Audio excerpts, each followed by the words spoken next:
Hello and welcome to this week's edition of Politics Today, and we'll be discussing why Christians need to get involved in politics as we have local elections less than a week away and we have a big general election a year away. It's time that Christians showed who they are in places of power, whether that's local government or whether that's national government. And in today's programme, I'm joined by Reverend Lynda Rose, and she is the CEO of Voice for Justice UK, and you did a great job on the programme last time. And of course, our regular contributor to this programme, Melanie Symonds of Heart newspaper. I'll start off with you, Lynda. So welcome back. You and Robert did a great job when you last on the programme talking about what you are doing to highlight end-of-life care. Could you just give us a little bit of an update on what's happened since you last on the programme with that absolutely important campaign? Sure. Thank you for having me back, Simon. Always a pleasure. Well, we're at the start actually of a long-standing campaign, as I'm sure you'll appreciate.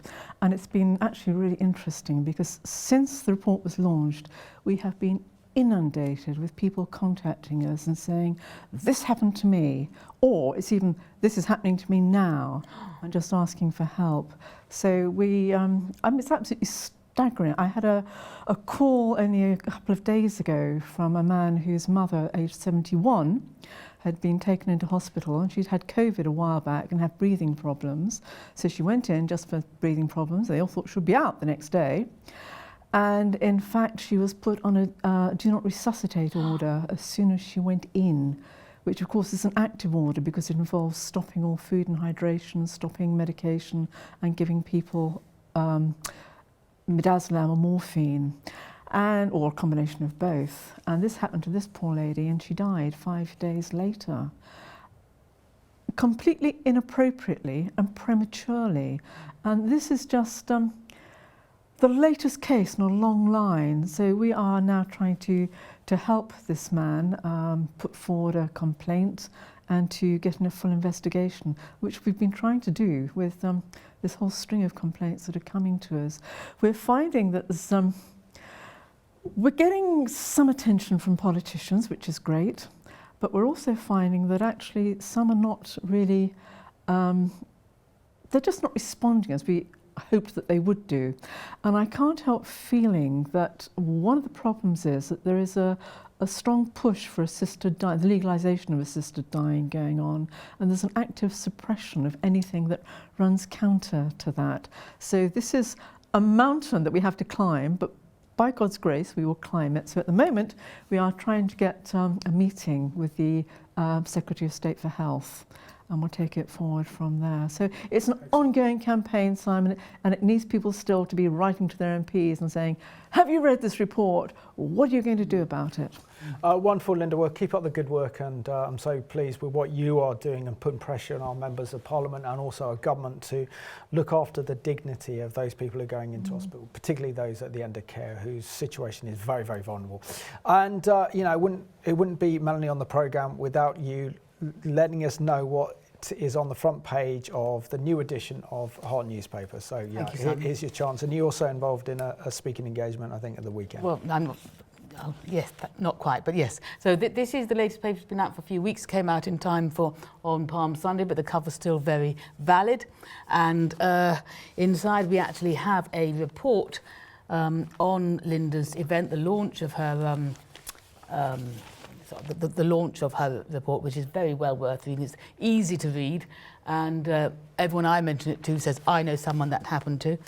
We've also got something about all the people who are if they're being arrested for praying outside abortion clinics. And I do feel the two issues are linked. Well, I'm sure Lynda will agree that when there's lack of respect for life before in the womb, so at the end of life, there's lack of respect as well. And yes, I will be in Bourne, Lincolnshire this Saturday. I won't be speaking, but I will be at this event, the launch of this wonderful book, When Church Hurts, and I will be taking lots of papers. So if anyone wants to come along, there you go. that's so on page 9. If you're in the Lincolnshire area, just go and say hello to Melanie on my behalf. That would be great. Anyway, we're going to start today's programme talking about why Christians need to get involved in politics. So I'll start off with you, Lynda. I mean, we are now probably less than a week away from local elections, and also a general elections looks like it's heading to be in the autumn of 2024, so next year. Why is it so critical that Christians actually get involved in politics, and we have Christian candidates representing the various political parties standing in local elections as well as national elections? Because you have that inside view because you work with parliamentarians all the time. Well, Christians are charged right at the beginning of the Bible with looking after the earth. And a part of what happens in society, of course, is looking after the earth. And by and large, society gets the leaders it deserves. If Christians don't get involved in politics, if they stand back and say, oh, no, I'm a little bit too high-minded for this, I'm just going to pray about it. But if they refuse to do anything, they're actually opening up the way for forces that are hostile to Christian belief to come in and take control. So Christians need to be making their voice heard, because Christians are supposed to be a beacon within society. They're supposed to be salt and light. If you don't get involved, how on earth can you be salt and light? You are just literally just saying, not my problem, and allowing anything to come in. And of course that's disastrous, because we're seeing what's coming in around society at the moment at all sorts of levels. So what Christians need to do is actually to think, what kind of a society do I want to live in? What kind of a society does God want me to live in? And what should I be doing? So of course Christians must be involved.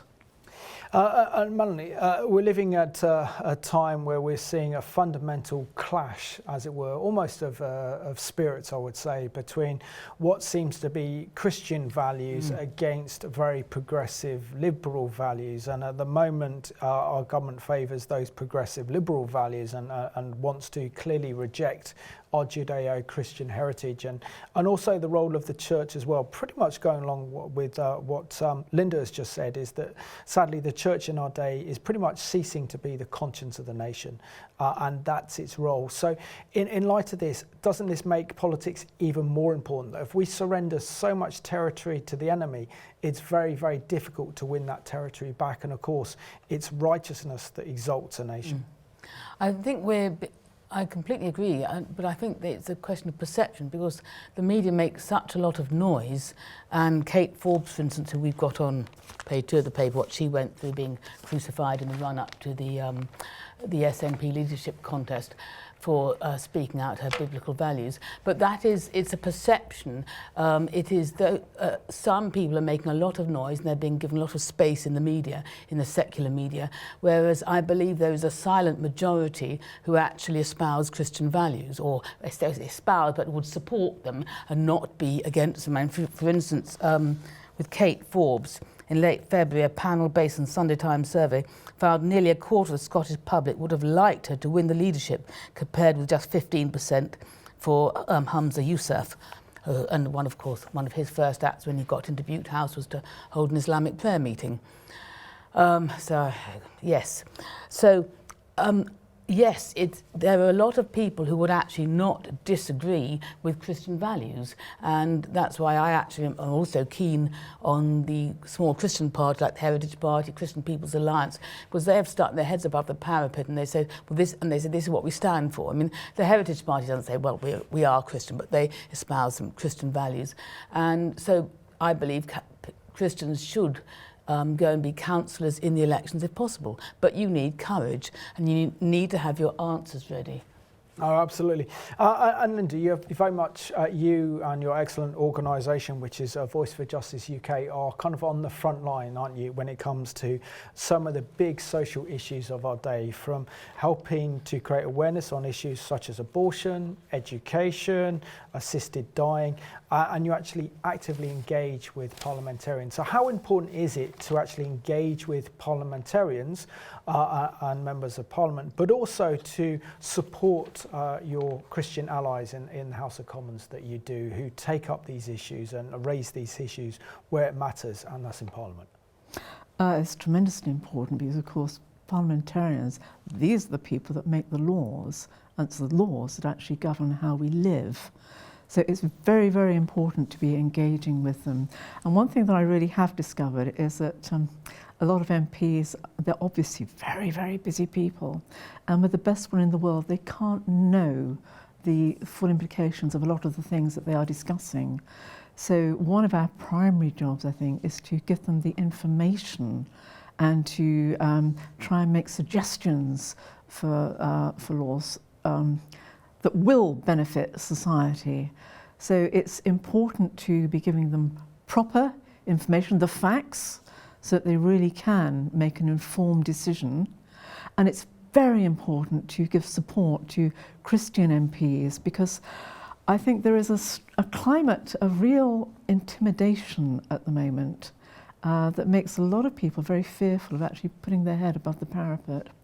And one of our primary functions at Voice for Justice is to support them in order to give them the permission, if you like, to actually stand up and to stand on Christian values.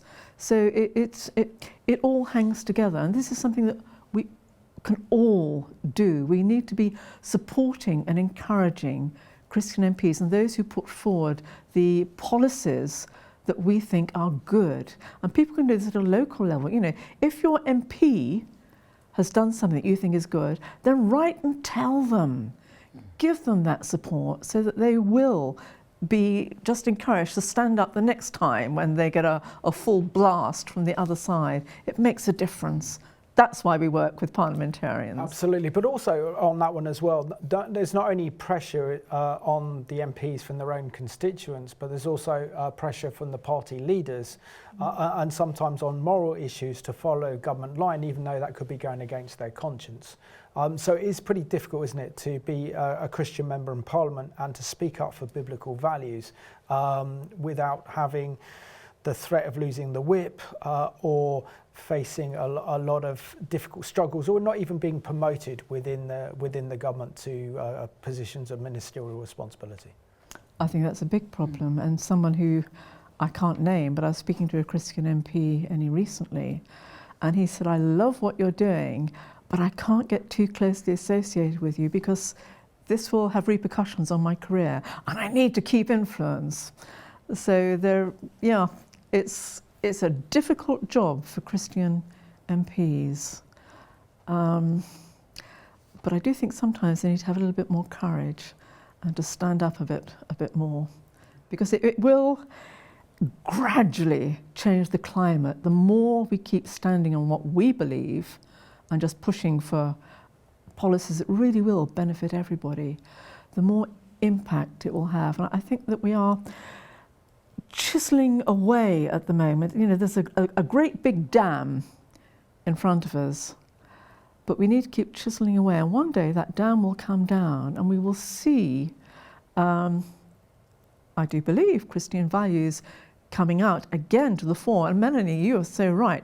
There is a strong majority in this country that actually wants Christian values. They may not be Christian, but they want these values because they want their children to grow up in a good and sound environment. They want them to be safe.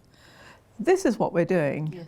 So this is why we need to keep on pushing. But it's a hard job at the moment for Christian MPs, because they know that they're going to get both barrels if they say anything. Yes. We've got to help them. Absolutely. And Lynda, it's next year is the 80th anniversary of the famous Dam Busters raid, so we need a few of those Lancasters to go over and knock that dam down, so I like that. And Melanie, how dangerous is it that so many Christians have somehow got into this wrong thinking and this wrong mentality and wrong theology that we shouldn't get involved in politics, it's dirty, and we're spiritually above that, and it's worldly to get involved in politics, and I do have a few viewers come up I've met before and say, I don't watch your politics program because I don't like politics.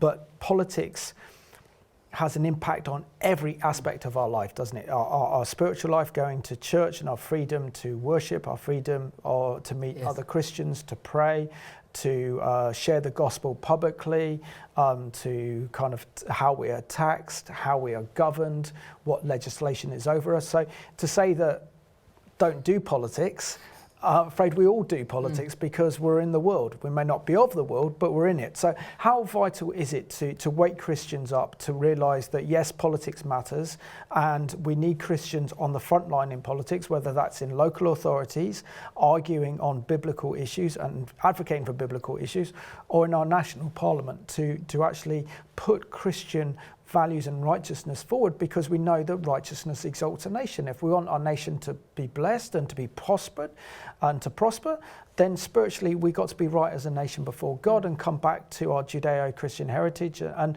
to honour the God who is sovereign over our nation and our parliament and 10 Downing Street. Yes. I think you've answered the question brilliantly, Simon. But I think we are in the days of Judges 21:25, where the Bible says, in those days there was no king in Israel, every man did that which was right in his own eyes.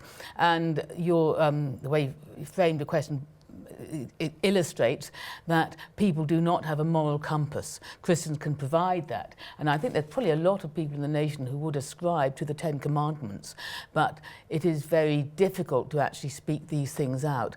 And so I think whereas Christians there's sort of two lots of issues really for Christians, because there's the social justice ones, and everyone can agree whether they are Labour or Conservative or Liberal on alleviating poverty and that kind of thing. But when it comes to the more tendentious issues which evangelicals are and should be concerned about, such as end-of-life care, abortion and family life, then Christians end up treading a lot more carefully. So I believe it's a myth that Christians shouldn't engage with politics. Hart used to be criticised for being political, but I mean, politics is life, and the Bible is very political. It's a very political book, and it's both in its portrayal of all the kings, and the kings are noted in the Bible for their use of power. They are assessed on how they use the power that God gives them, whether they walked in the ways of their fathers. And that's so the power of a king and his success was linked closely to whether he followed the ways of God. Of course, we're a long way from that now, but that's how God sees things. And perhaps politicians should remember that everyone will be judged, and at the end of their lives, perhaps if there will be a list of their parliamentary voting record. Well, you voted for this. Did you repent? That kind of thing. Done your homework. I'm impressed. Very good. Thank you, Melanie. And Lynda, I mean, you probably know more than anyone, don't you, about the battles we face in Parliament regarding anti-Christian legislation, which is very hostile, very discriminatory. Are fully aware of this ultra-liberal progressive agenda that our nations and the West has kind of surrendered to. Just share with us some of the examples of some of the campaigns that you've worked on in Parliament to defend Christian freedoms and to defend Christians in this country. Because if we don't start speaking up, and if we don't start defending our heritage, then we're going to have nothing left. Absolutely right.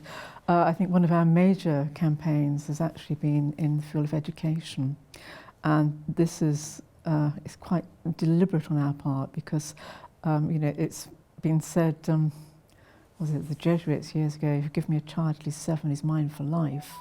And this seems to be increasingly a position that's been taken by LGBT activists in getting into the education system perspectives and teachings that are really very hostile to Christian belief, and just normalising and embedding promiscuity, teaching children, they can have sex whenever, wherever they want, with whoever they want, because sex is a human right. Sex is normal. Now, of course, we all know that there are such dangers in that. In health terms, there are dangers. If you encourage certain sexual behaviours, you really are opening a child up to some appalling health conditions that may last for life, may be life-shortening.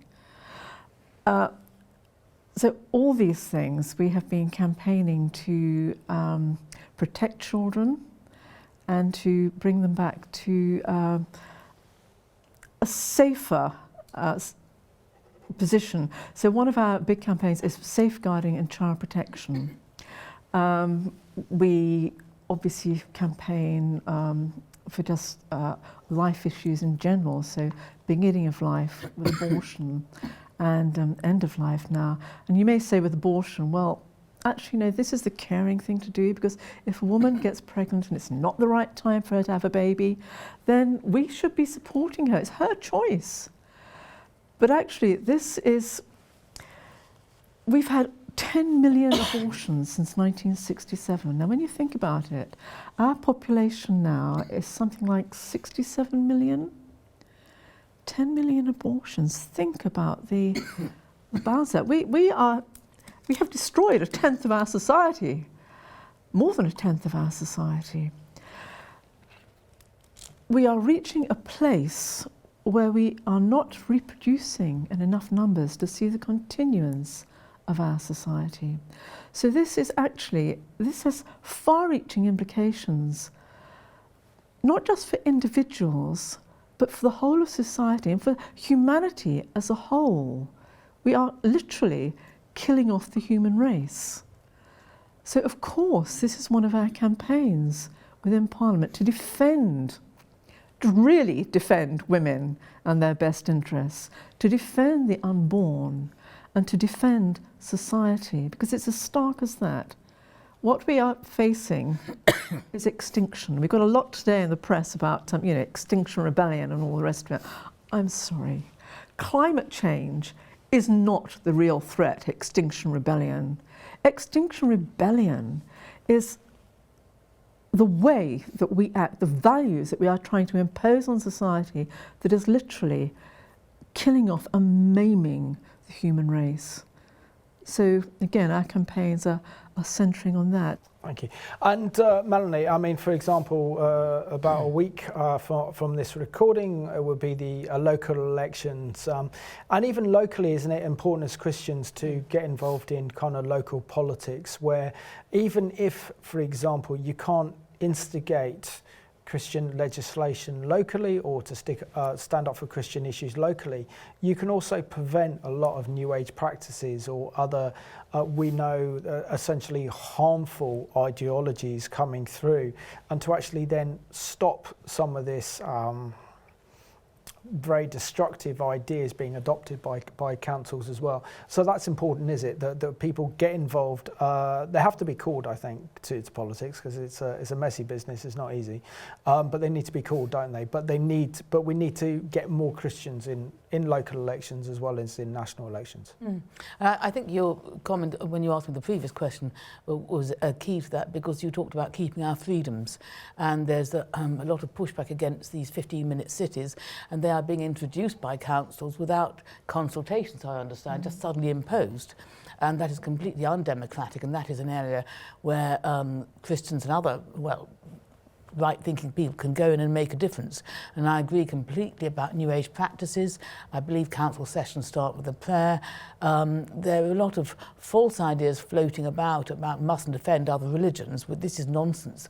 And actually, you can almost make more difference locally than nationally, because you're perhaps less hidebound and less restricted by the party line. Because on local issues, they might have, say, Halloween events or whatever. You could kind of have a sponsored by the council, or other events which you feel are counter to family values. Yes, that kind of thing. But you could have an influence in trying to stop those and saying, well, this isn't really a family event, and what would visitors to our town think if they saw that particular parade and that kind of thing. So I think there's a lot of potential locally for Christians to make a difference. And they will probably have the goodwill of the majority of the local populace with them. Yeah, and Lynda, I've heard from people that I really respect who wanted to stand for next year's general election. I can't name the party, but if they have biblical values and represent biblical values, then they are being deselected. And we're even finding the fact that serving members of Parliament who are Christians and Bible-believing Christians are finding it very difficult to stand at next year's general election because they don't meet the progressive criteria. How dangerous is this for our democracy, and how dangerous is this for our liberty, if Christians are actively discriminated against standing for Parliament, when knowing that this nation was a Christian nation was founded on Christian principles and ideas, namely the Bible and Jesus Christ as sovereign over our King and over our Parliament and over 10 Downing Street. All freedoms have to be preserved except for Christian freedoms. We are in a very, very dangerous place, and of course it's not just anti-democratic. This is actually tyranny. This is totalitarianism. It's authoritarianism. We should be profoundly scared by this. And I just want to pick up on something actually that Melanie just said about these 15-minute cities, because I think this really does illustrate this. I'm based in Oxford, where the 15-minute cities are being trialled. Now, we had a big consultation in the city before this was introduced. 7% said that they supported it. Everybody else who replied said, absolutely no way, this is the most horrendous idea. What happened? We have had this 15-minute city idea imposed on us, and increasingly the streets are being closed down, you can't drive in all sorts of places. That is our democracy. This is a travesty of freedom. Absolutely. And once that comes, this is profoundly anti-Christ, because God has given us freedom. So it's much bigger than just a political issue. This is about how we live as human beings. This really is a spiritual battle. So if Christians are being prevented from standing or deselected just because they're Christian, then the alarm bells really should be pealing out over our land, and people really should be taking to the streets. And I would just love to encourage those people who are finding these problems, just get in touch with us at Voice for Justice UK, because we will happily go to the barricades with them. We will run a campaign on this, because this is threatening our entire way of life and is against all Western belief. Lynda, Melanie, thank you so much for my guests on this week's Politics Day. You've done a great job, and I want to thank you for watching this programme at home. And maybe if you are called and pray about it and you feel that call of the Lord to get involved in politics, do it. Because we need more Christians involved in politics, whether at a local level or a national level. But we also need to pray and intercede for our Christian members of Parliament who are doing a great job in very, very difficult circumstances. So let's see the banner of Jesus Christ raised over 10 Downing Street and Parliament once again in our nation. So thank you for watching this week's edition of Politics Today.